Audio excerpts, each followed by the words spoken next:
Hi friends, பங்கஜ நலபாகத்தில் இன்றைக்கி ஒரு சூப்பரான பிரேக்ஃபாஸ்ட் ரெசிபி பார்க்க போகிறோம். ஃபஸ்ட் டைம் சேனல் பார்க்குறவங்க மறக்காமல் சேனலை சப்ஸ்கிரைப் பண்ணிக்கோங்க. இந்த ரெசிபியை டின்னராகவும் நம்ம பயன்படுத்தலாம், ரொம்பவும் நல்லாயிருக்கும். இது செய்யறதுக்கு என்னென்ன பொருட்கள் தேவைன்றதை இப்போ பார்த்துடலாம். முதல்ல ஒரு கப்பு புழுங்கலரிசி எடுத்திருக்கேன். இங்கே அளவுகள் மிகவும் முக்கியம், அதனால் நான் சொல்கிற மெஷர்மெண்ட் பிரகாரமே நீங்கள் எடுத்துக்குங்க. 1/4 கப்பு துவரம் பருப்பு எடுத்திருக்கேன். 1/4 கப் ராஜ்மா, 1/4 கப் ராகி,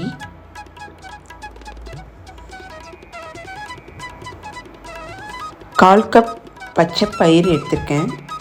இப்போது வெயில் காலம், அதனால் பச்சை பயிரை முடிஞ்ச அளவுக்கு எல்லா உணவுலேயும் நம்ம சேர்க்கலாம், குளிர்ச்சி. 1/4 கப்பு உளுத்தம்பருப்பு எடுத்திருக்கேன். கருப்பு உளுத்தம்பருப்பு இருந்தால் கூட நீங்கள் சேர்த்துக்கலாம், ரொம்ப ஹெல்த்தியான ரெசிபி. 1/4 கப் பாசிப்பருப்பு, 1/4 கப்பு கொண்டை கடலை சேர்த்துருக்கேன். கருப்பு இல்லைன்னா வெள்ளை எது வேணாலும் சேர்த்துக்கலாம். 1/4 கப்பு சிவப்பு அவல் சேர்த்துருக்கேன். இந்த இடத்துல சிவப்பு அவல் இல்லைன்னா வெள்ளை அவல் இருந்தால் கூட நீங்கள் சேர்த்துக்கலாம். 2 டேபிள் ஸ்பூன் வெந்தயம் சேர்த்துக்கலாம். இந்த தோசைக்கு நல்ல மணமும் ஒரு கலரும் கொடுக்கும், அதனால் மிஸ் பண்ணாமல் வெந்தயம் சேர்த்துக்குங்க.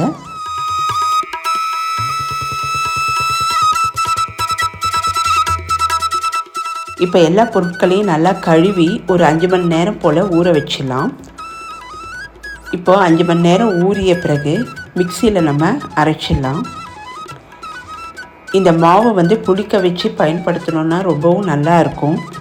சாதாரணமாக செய்கிற தோசையை விட இந்த மாதிரி நீங்கள் ப்ரோட்டீன் ரிச்சாக தோசையை செஞ்சு கொடுக்கலாம். குழந்தைங்கள்லேருந்து பெரியவங்க வரைக்கும் விரும்பி சாப்பிடுவாங்க. நல்ல கிறிஸ்பியாக வரும், ரொம்ப டேஸ்ட்டாகவும் இருக்கும்.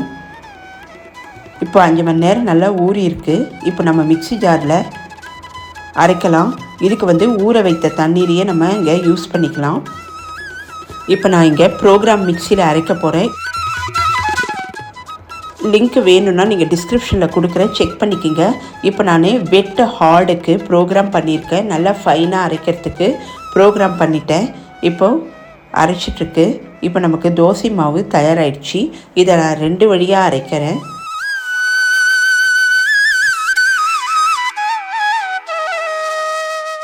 மீதி இருக்கிறதையும் சேர்த்து 2வது முறையாக அரைச்சிடலாம். அரைச்சதை உப்பு கலந்து வச்சிடலாம். இப்போ நமக்கு தோசை மாவு தயாராகிடுச்சு. இந்த மாவு நல்லா புளிக்க வச்சு வாத்தோன்னா தான் ரொம்ப டேஸ்ட்டாக இருக்கும். இப்போ நம்ம கொஞ்சமாக உப்பு சேர்த்துக்கலாம். முடிஞ்ச அளவுக்கு இதுக்கெல்லாம் சாதாரணமாக சேர்க்குற உப்பை விட கொஞ்சம் கம்மியாக சேர்த்துங்க, அப்போ தான் நல்லாயிருக்கும். இப்போ நல்லா மிக்ஸ் பண்ணிவிட்டு மூடி வச்சிடலாம்.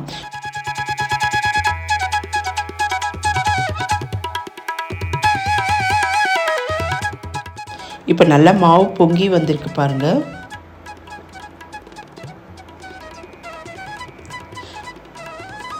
இப்போ நம்ம தோசை வாக்க ஆரம்பிச்சிடலாம். இதுக்கு நல்லெண்ணெய் இல்லைன்னா கடலை எண்ணெய், நெய் எது வேணாலும் நீங்கள் யூஸ் பண்ணிக்கலாம். ரொம்ப மொறுன்னு சூப்பராக வரும். உங்களுக்கு மசால் தோசை சாப்பிட்ணுன்னா கூட இந்த மாதிரி தோசையில் நம்ம மசால் தோசை, பன்னீர் தோசை, காலிஃப்ளவர் தோசை எது வேணாலும் செஞ்சு சாப்பிட்லாம், ரொம்ப நல்லாயிருக்கும். வெந்தயம் சேர்த்ததுனால நமக்கு நல்ல ஒரு கலர் கிடச்சிருக்கு பாருங்கள், சூப்பராக இருக்கும். இது நம்ம சொன்னால் தான் தெரியும் இது மல்டிகிரெயின் தோசைன்னு, ரொம்ப அருமையாக இருக்கும். நீங்கள் இந்த மாதிரி முறையில் ஒரு தடவை தோசை செஞ்சு பாருங்கள். இது சட்னி சாம்பாரோடு வச்சு சாப்பிடும்போது டேஸ்ட் ரொம்பவே நல்லாயிருக்கும்.